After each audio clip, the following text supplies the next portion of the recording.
Hey, what's going on there, folks? Just a quick one today. So if you're a returning subscriber, thank you so much for watching another one of my little videos.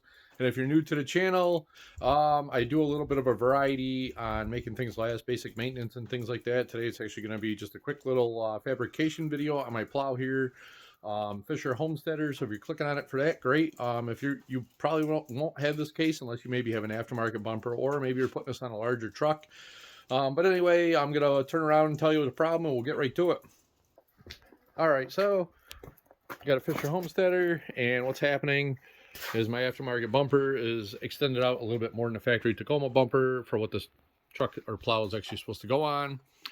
So during the storm, I was a little rough. Snow was pretty heavy, and it was actually it cracked the plastic box that was sitting on here. It also cracked a little bit of a solenoid, and it didn't hurt as far as its working characteristics, so that's not a big deal.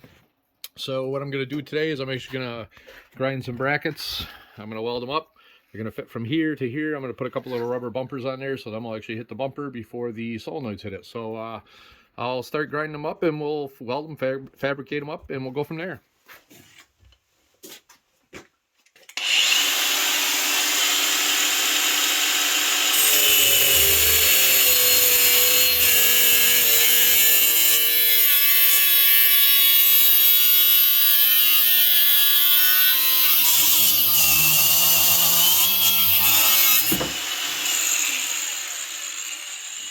Oh, I also got to say in this video, this tool from Harbor Freight made by Bayer, I actually just purchased it. My other one shit the bed on me, or died, whatever you want to say. This one's brushless. I also got the 2-year warranty on it. I don't use it very often, but when I do use it, it's just one of them tools I always want to use. So these are actually pretty good. I can't complain. I wouldn't use them full time, but as far as the average Joe Schmo in the garage, they are definitely great. All right, so I've got these, and I'm gonna also weld a little plate on here. I'm gonna rub it a piece of rubber, and we'll basically go from there.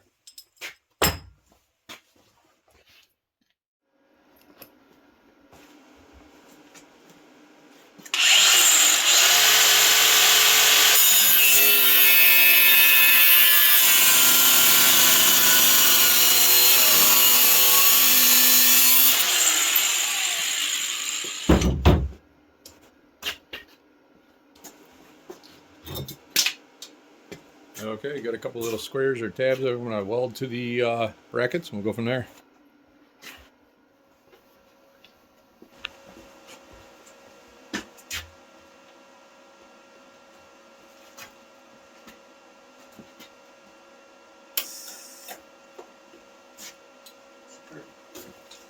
That might help.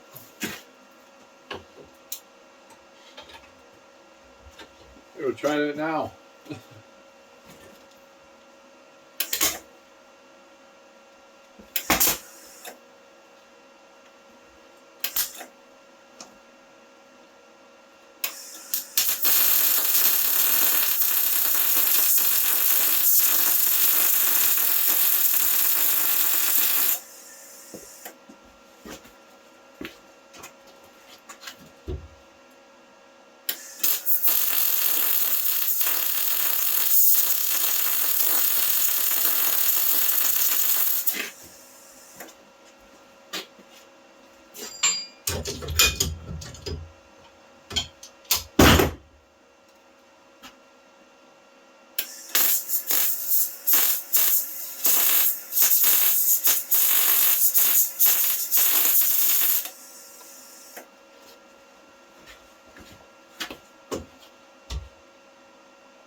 All right, I got the plates all welded up. Let me zoom out here. Good enough for a Harbor Freight welder, right? And the man doing it. All right, we'll move on from here. I'll rivet a couple of rubber pads on there, and then we'll go outside and we'll get them welded on the plow frame. All right, I got a hole drilled in rubber, and I've got a hole drilled in the plate. So we're gonna go ahead and rivet that on there, and we'll go from there.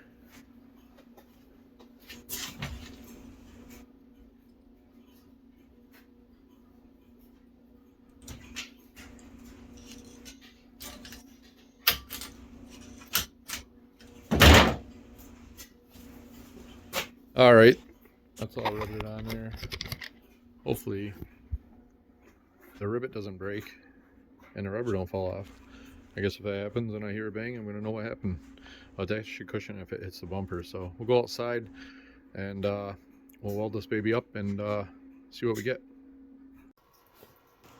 All right, I got it started. See if we can finish up the welding and we'll go from there. Get these babies on.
All right, that's the most beautiful weld, but I got a little paint I'm working with there, just ground off enough to get it on there. And so I'll get the other one welded on and I'll get it mounted on the truck and see what we got for space. All right, guys, there we are. I got them both welded on there. Well, the welds aren't 100%. I definitely didn't stack dimes on that. It is brazed weld together. It also, I don't want to make excuses, but this outlet out here doesn't have the, I think the power to it is just not as good as it used to be. Because downstairs I could get it a real good beat even with the settings I had. So there's both the stands. And obviously I'm going to paint them the same color after. And actually looking at my weld here, I'd say it's about as good as the Fisher's weld. Whatever. Anyway, here's the solenoids. There's one that broke a little bit from smashing the front of the bumper. And like I said, there was a plastic cover on here, so that's what I'm doing this for, to prevent it. For what I do to this plow, the rest of it's in actually really good shape. I was thinking maybe the holes on the mounts were walled out. Like, these things are really cheap. I mean, there's nothing to them. You think about it. This storm, 20 inches, and how much snow it was pushing. The holes there's hardly any, you know, they're not walled out or anything or oblong. It's really not that bad. So anyway, I'll get it mounted on the truck, and I'm hoping that I left enough space so I can actually push the front of the headgear to get the damn thing on. Otherwise, I'm going to be cutting and re-welding. So we'll go from here and we'll see how it works. All right, guys, so there we are. Oh my God, it's March and it's gorgeous out today. I really can't complain, I have to say that. So here it is. I'm in two-wheel drive. I just basically pushed nice and lightly up against our snowbank that's in the driveway here. And I didn't realize it only takes a small amount of force to push them up against there.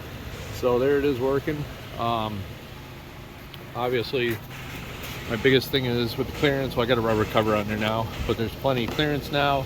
And then rubber bumpers are up against there, so it's going to prevent it hitting down there. You can kind of see where it used to hit on the license plate.